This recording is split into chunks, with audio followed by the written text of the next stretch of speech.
All right, we are back once again with episode 14 of Keeping It Local, and I am here with Brett with Crest Surf Club, one of the coolest concepts I think that we've had on this show so far. So I'm really excited to talk about it. Brett, what's going on, man?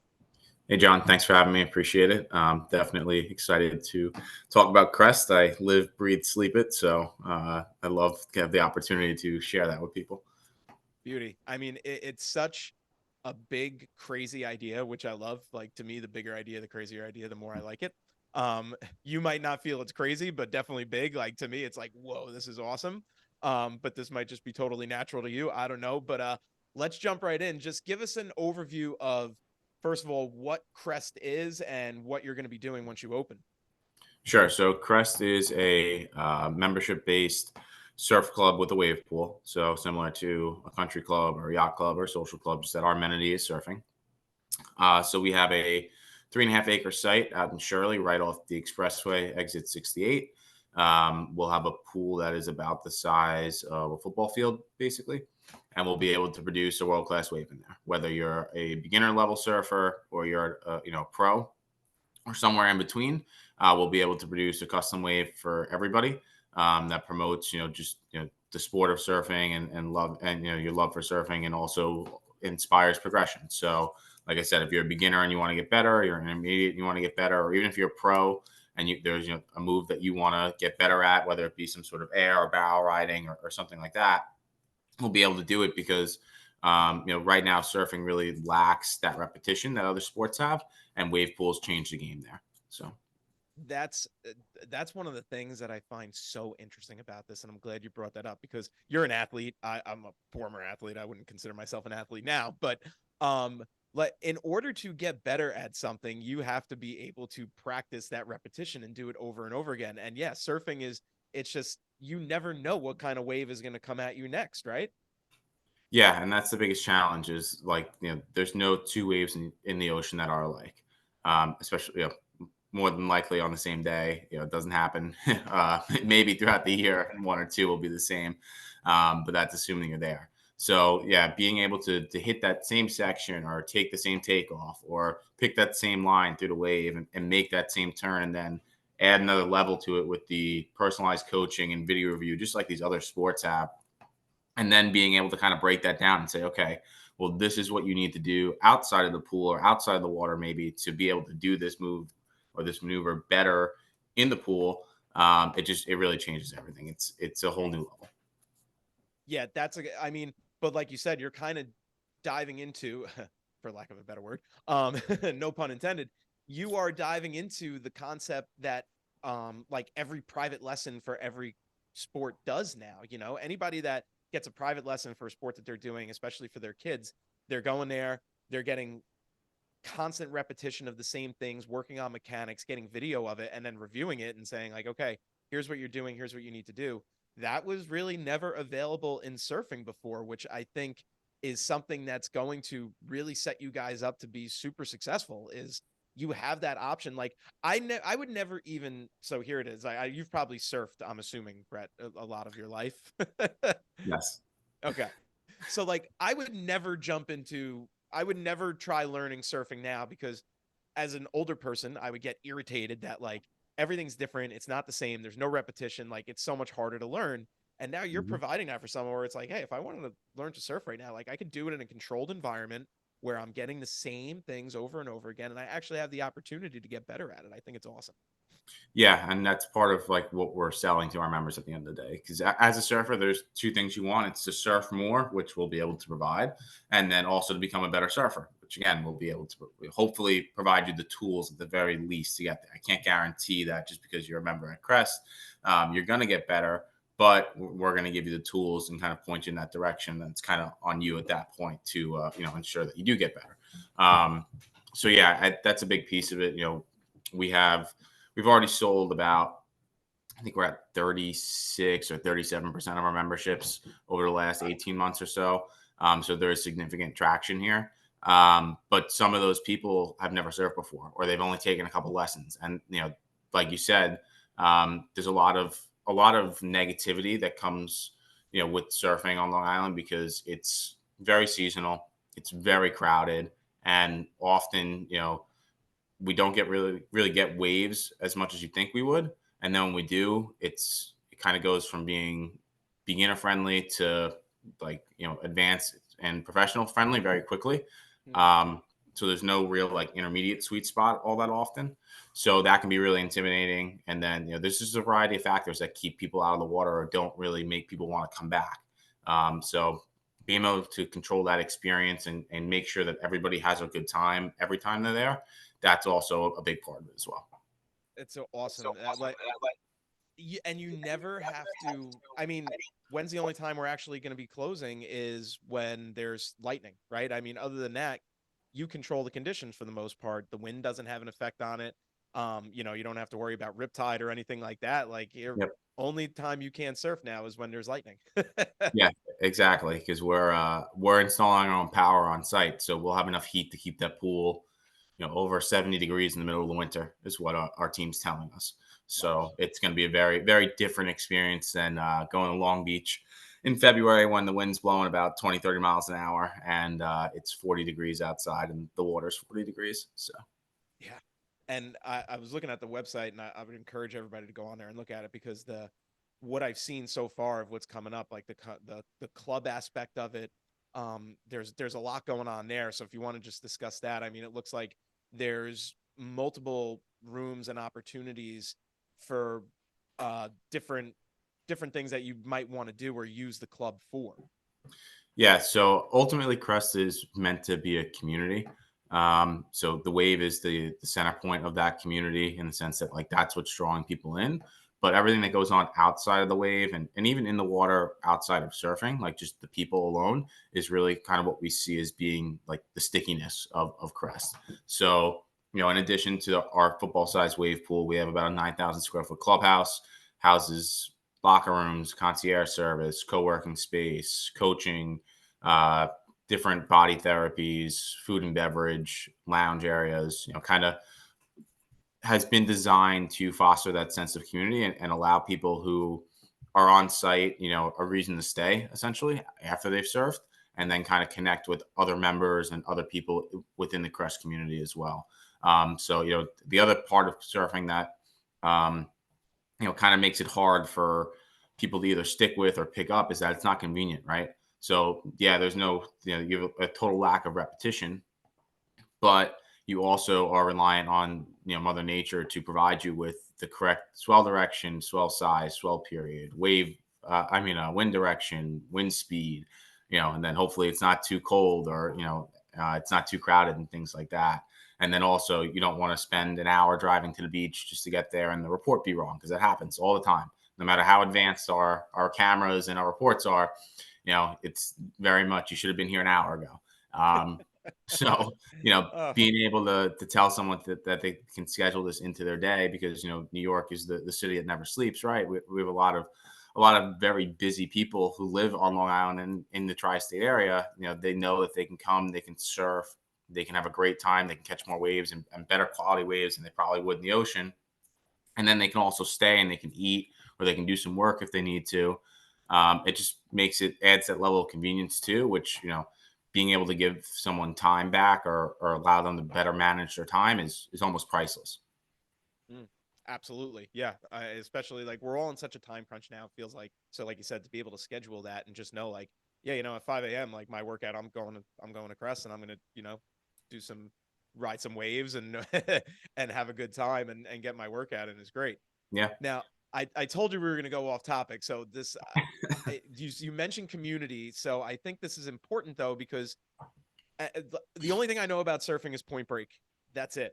I've never done it, never experienced it.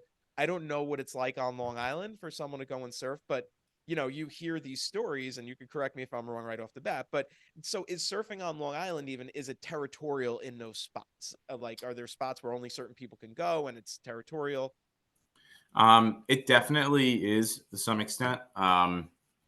Not everywhere. It's only in a handful of places, I would say, and that's really been because of the influx of people to those areas over the last 10, 15 years or so, and kind of this local crowd that never had to deal with that growing up, that's now getting older And as no, it just happens, right? As you get older, you get a little bit less athletic, and it gets harder to catch waves, and you might be sizing up in a board, and now you're having to compete with someone who's closer to my age. It's 28 and lower 20s and teens, and it kind of just draws from the experience, and as a result, you get that localism. And also, um, due to our lack of wave inventory, call it, it kind of creates this competitiveness in the water where the general rules of the lineup aren't necessarily followed, and we see this happening all over the world. It's not just on Long Island, where people are like, I have to get my waves, I have to get my waves, or like they might be in the water with somebody who's not as good as them, and they'll take advantage of that. They'll go, okay, this guy's not going to make that wave, so I'm going to drop in on him. So that's kind of like what's gotten there. It wasn't like, these people woke up and said, screw this, I'm not letting anybody surf here. It's the product of their environment, essentially, and kind of what's gone on. And it just, it speaks to the sheer volume of people who are surfing and who want to learn how to surf as well, which is good for our business. So, our goal is that although we're not going to have, you know, hundreds of thousands of people that come through Crest every year, it's going to be a small knit community. At least our people, our goal is to teach them how to behave properly and kind of make sure that when they do go back to the ocean, that they're not in a position where I have to get my waves, because they're getting their fill at Crest, and it kind of creates, a better lineup for everybody. And even if that's just, a small percentage of the people that are surfing on Long Island, it's still a win in our book at the end of the day. So.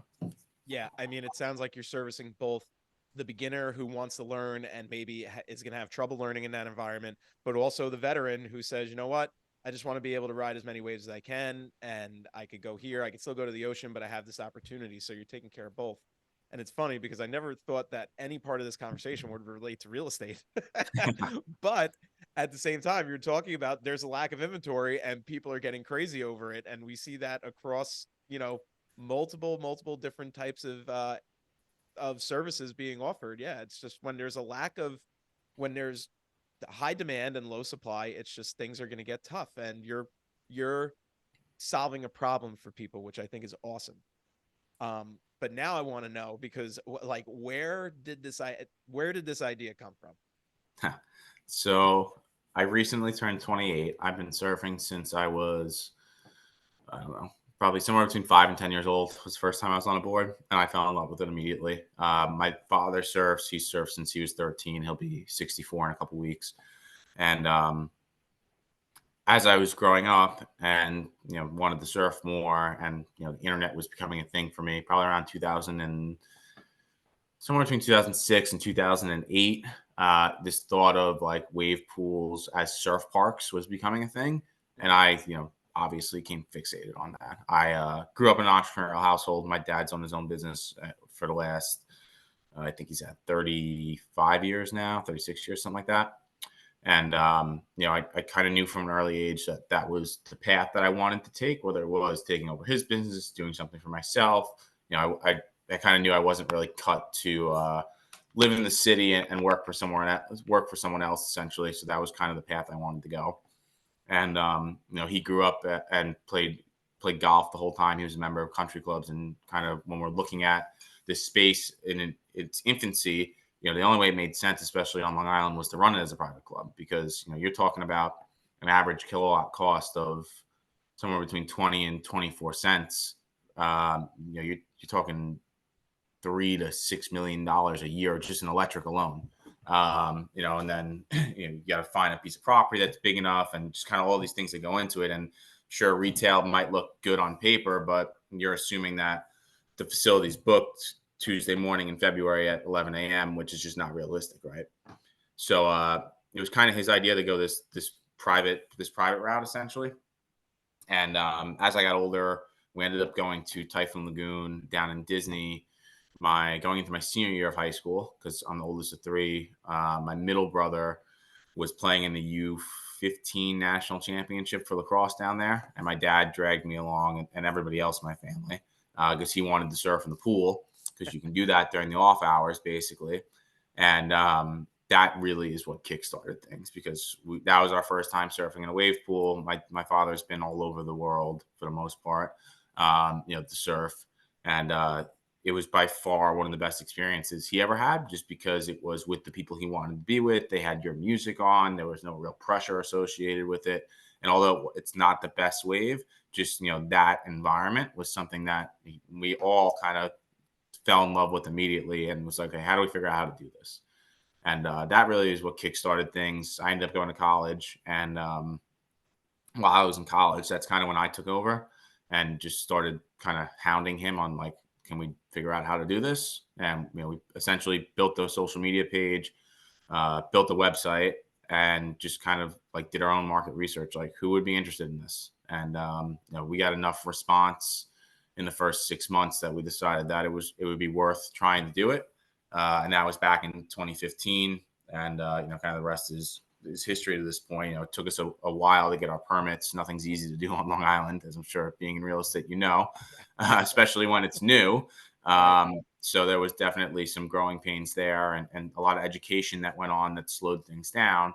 But it's been quite the journey for sure.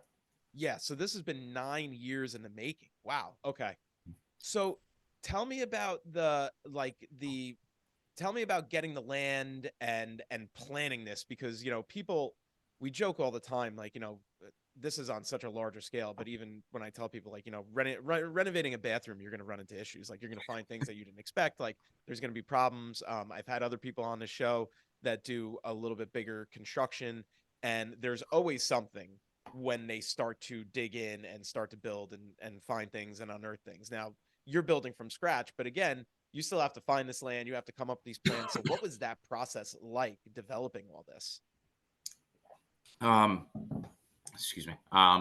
So for us, I think the biggest challenge originally was just what we could afford to do ourselves, because my dad's been successful, my parents have been successful, but we're not billionaires by any means. So it wasn't like we could just stroke a $50 million check and build this day one, essentially. So it kind of started with that, with a lot of bootstrapping and a lot of my time and energy going into this. And I literally did everything from making the original business plans to building the website, doing the social media marketing, finding the property, kind of like literally everything for the most part.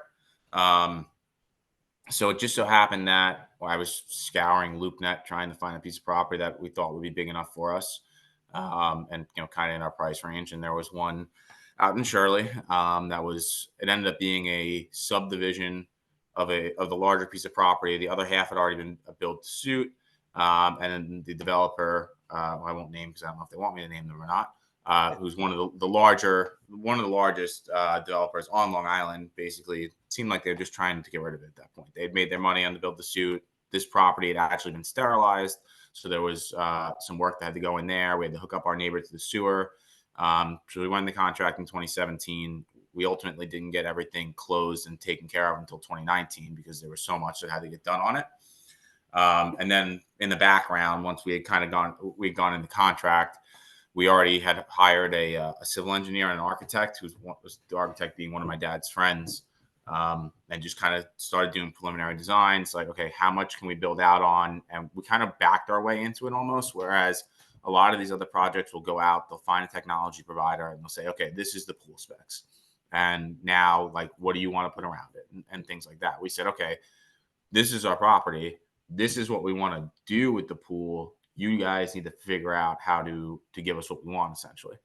And that ultimately led to us developing our own technology, because when we were talking to these other companies, and it's no real shot at them because they're looking at servicing the broader market that's interested in throughput and not so much high-end experience like we were.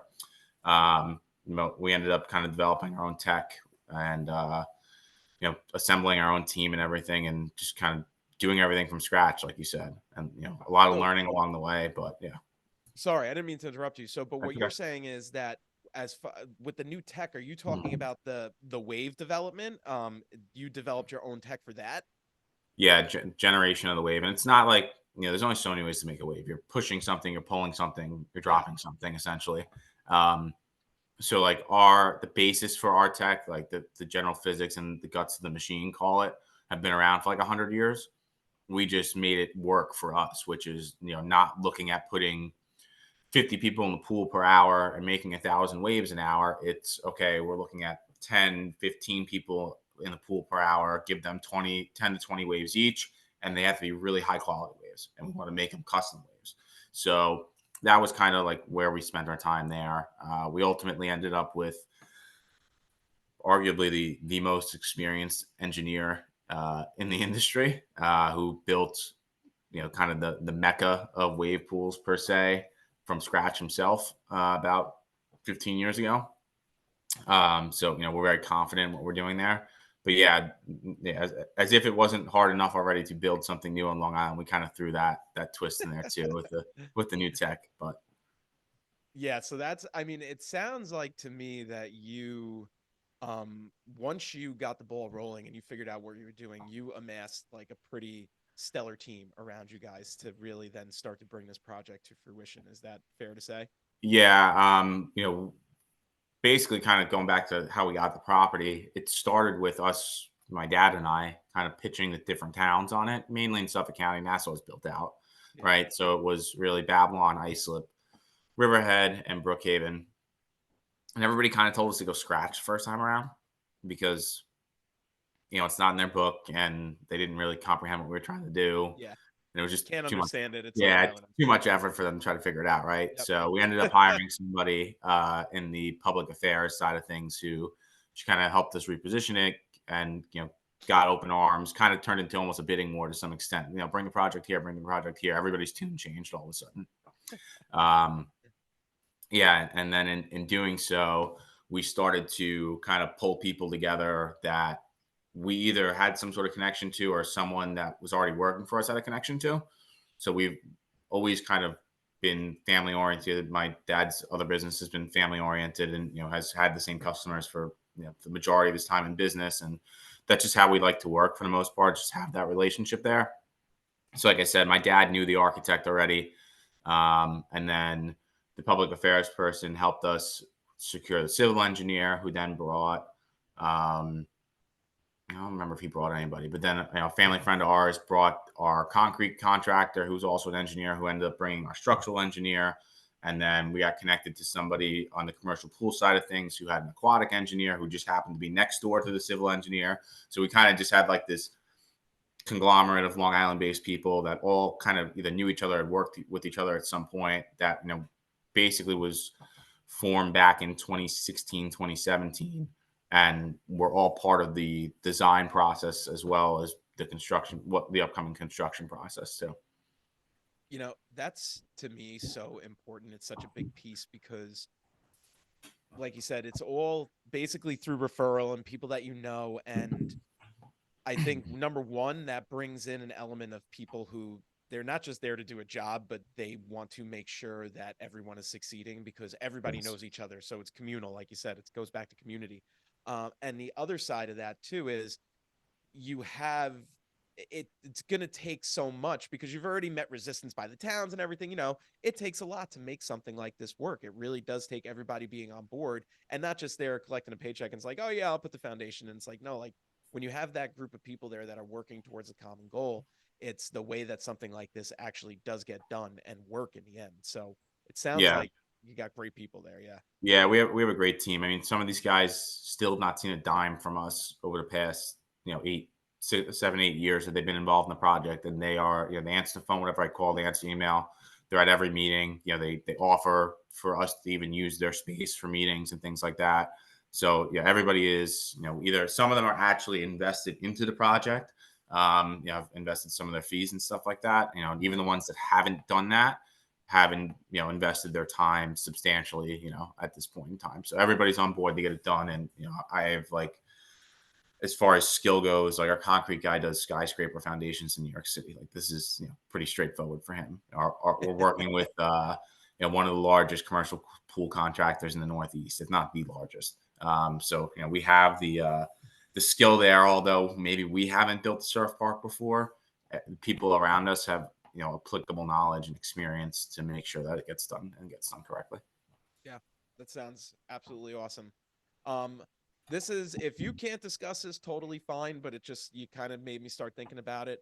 And you don't necessarily have to divulge who or what or anything like that. But was there a point where did you go to people to make investments in the project? Like, did you go friends and families? Did you go bigger routes, like hedge funds or anything like that? Like, did you bring in investors for this project, or is it all kind of just, friends and family? It's been a mix of everything. Okay. For us, it's very niche, right? This whole industry is very niche. This whole industry has struggled with raising capital because everybody's just kind of waiting to see what happens. If I had a penny for everybody who said they want to be first on the second project, I could have built 10 of these by now. Um, you know, No one wants to jump in and take the initial risk. yeah. So that's been the biggest hurdle. Luckily, our family has been able to invest a substantial amount into the project. Definitely more than we probably should have, but we've done it anyway. We're all in on it. It's got to work at this point. But no, we do have some partners outside of that. I can't divulge who they are, but yeah, and it's just been that was definitely has proven to be one of the more challenging pieces for sure. Yeah. Just because I said, just the infancy of it, the niche aspect of the use and things like that. Everybody's trying to de-risk everything that they can, a substantial amount. But in my eyes, what's going on in this industry is if you look at these other projects around the world, you'll see price tags of hundreds of millions of dollars. The closest one to us is probably almost double. So we're around 35, 40 million our total build out. You're looking at 75, 80 for probably the closest, cheapest project worldwide at this point. Wow. And And that's the on Long reason, Island too, where nothing is cheap, like you said. right, exactly. And the reason that a lot of these projects are so expensive is because they're looking to de-risk the pool aspect with surrounding real estate. And for us, we never felt like we had to go that route. We were very confident in the market that we had here, and we knew that, even if we, missed the mark on our memberships, this thing still works. Like Yeah. right now, we're about 30 memberships away from being at break even. And, we have a hole in the ground, essentially, is what we have Yeah. right now. So, we're confident it works, and we're confident it works in other markets. So I think, our approach has definitely been a lot different than a lot of these other people have seen too. When they look at the rest of the industry, there's a little bit of head scratching going on. Why aren't you guys doing hotel? Why aren't you guys doing residential and retail around it? And the fact is we don't need to. So why am I going to spend more money that's going to not necessarily boost my returns anymore? We kind of tried to keep it simple, for lack of a better way of putting it, as well. So I immediately, as soon as I saw this, I started looking at it and I was like, there's no way that they're not going to crush it. Like, there's no way, because I just thought immediately of, the clientele that's out east. I'm sure that's going to be a big piece of it because the convenience of this, it's not too far from there. The club aspect of it, like you said, it's a country club, but for people who want to surf. That's the simplest way I could break it down. And I'm not wrong in saying that, right? not at all. Um, No, that's exactly what it is. and to me, that's like, it's brilliant. It's absolutely brilliant. There's, I'm sure, thousands and thousands of people that are going to want this membership, because it's cool and it's something different, because not everybody likes to play golf. I do, but not everybody likes to play golf. There's other things that people want to do. And I could just imagine families that have younger kids that want to get involved in the sport, that want to learn. And now, instead of, like you said, all these elements that go into play of going, all the mother nature elements that go into play, aside from traffic and all that stuff, now you can offer this to people in a controlled way where the parents can be there. They could be in a country club setting. Their kids can be learning how to surf. I'm assuming that at some point that there'll be private lessons too and coaches for clients. Yep. Yeah, we've already partnered with a couple people, but our like on-site pro, like a country club has an on-site golf pro, is Leif Angstrom. He's a Montauk guy, has competed professionally, runs his own surf school now. It's awesome dude, and really good teacher. And then we have some other partners there as well. Yeah, so you'll be able to get private lessons, group lessons, one-on-one coaching. There's actually some tech out there now that uses either AI or body recognition, facial recognition, RFID bands, basically to track all of your waves. And basically by the time your session's over, you're out of the pool, you're changed, it's uploaded to a system, and you can review all your waves. So you'll be able to do coaching with that, online coaching with that. So that there's a lot of kind of progression-based services that come too. I mean, this seems like it has the potential to also start producing more. I mean, I can't imagine there's many professional surfers that have come from Long Island. Am I wrong in saying that? Yeah, there's only a handful. It's definitely not a hot spot. So I feel like this is Lacrosse is our sport. yeah, lacrosse is definitely the sport for sure. Um, but I feel like this also creates the potential where it's kind of like so from what I remember, soccer was not small on Long Island. It wasn't huge, but I feel like we didn't really have the soccer explosion here until like the 2010 World Cup. I feel like once we had the World Cup, there was a different awareness that was raised because I remember that USA team being very good and it was the first time in a while. And from that point on, I remember soccer just exploding. This to me sounds like that same powder keg where there could be there's a high possibility of people joining this club, and that is what spawns a real interest in surfing because you're actually creating more opportunity. Even as a private club, it's creating more opportunity for people to get on waves and learn how to surf. That opportunity wasn't there before. So I feel like there is a potential for this to create also an explosion of Long Island surfers. Yeah, I mean, definitely. Like I said, I'm the oldest of three. We're all multi-sport athletes growing up, and God knows how much my parents spent on lessons between the three of us, right? And that was just wasn't even like for us to be pro. It was really just to get us into college, essentially, was what it was. Yeah. So, there are plenty of parents out there that want their kids to be professional surfers, or just like kind of want to throw that in the bag. And they'll spend whatever it is to get them to that point. But just as an industry perspective as a whole, I'm sure at some point in the next 20 years, you will have a professional surfer that came from a landlocked area because they had access to a wave pool, whether it be Crest or one of these other projects that's going on somewhere. It's bound to happen at this point. It's definitely not something that is uncommon, and I think everybody in the industry is expecting it to happen sooner rather than later at this point. I 100% believe it. I'm going to ask you one final question because I feel like one of your responses before kind of hinted at this, but I'm going to ask it anyway. So you said before that if you had a dime or a penny for every person that said, I'm up on the next one. So I know you haven't officially launched yet. I think you're planning to be done in fall of 2024 is what I saw on the website, but we'll clarify that at the end. But is there plans for a second Crest already in the makings, or are we just starting with one and going from there? It's a little bit of both. Okay. Until this one makes a wave and proves that out, it kind of keeps things locked. But as soon as that's done, we've already identified about a dozen different locations around the country that we could go to. And could build at least one facility in. There's some that we could build two in for sure, if not more. So yeah, we do have plans to scale and hopefully scale pretty rapidly. We feel like we've kind of positioned ourselves to be able to do so, having an exclusive technology, smaller footprint, and just kind of lower capital costs all around, and capex, lower capex budgets for a lot of these projects compared to everybody else. We feel like we've positioned ourselves to be able to scale rapidly. And there's currently only one project, or one group rather, that has built more than one facility, and that's down in Australia. Completely different business model. So we feel like we'll be kind of really I guess at this point, the second scalable model to market. So You gonna franchise these, or you're just gonna keep it all? it depends how much hair I have left after this one. Okay. Um, so we'll see. I have plenty of gray hair now. I'm only 28, but so we'll see. I know that I think that answer changes day to day depending on how the day is going.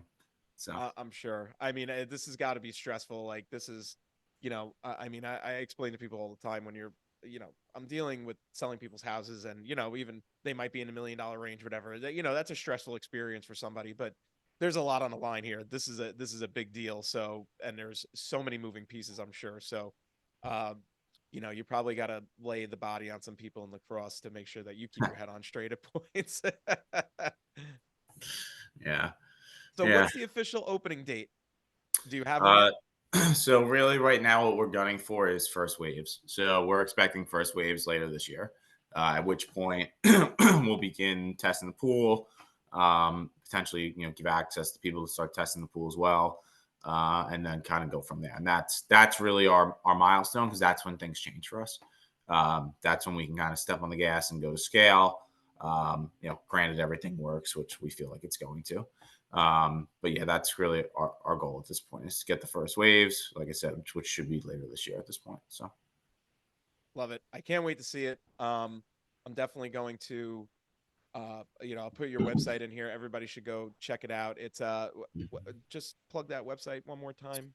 yep, it's Right. www.crestsurfclubs with an s.com.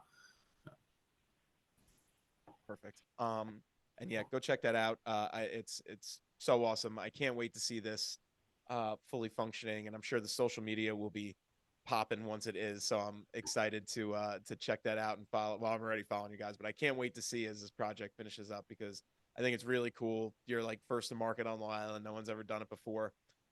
So I just find that awesome in general, because it takes a lot to get something off the ground here, and something like this especially. So hats off to you. Well done. And I can't wait to see you guys and all the success that you're going to have, because I think it's going to be great. Thanks, Sean. I appreciate it. No problem. All right. That's going to conclude this episode here. Again, Brett, thanks for coming on and giving us the time to chat. Really appreciate it. And we'll chat soon. Sounds good. I appreciate you having me on. Absolutely.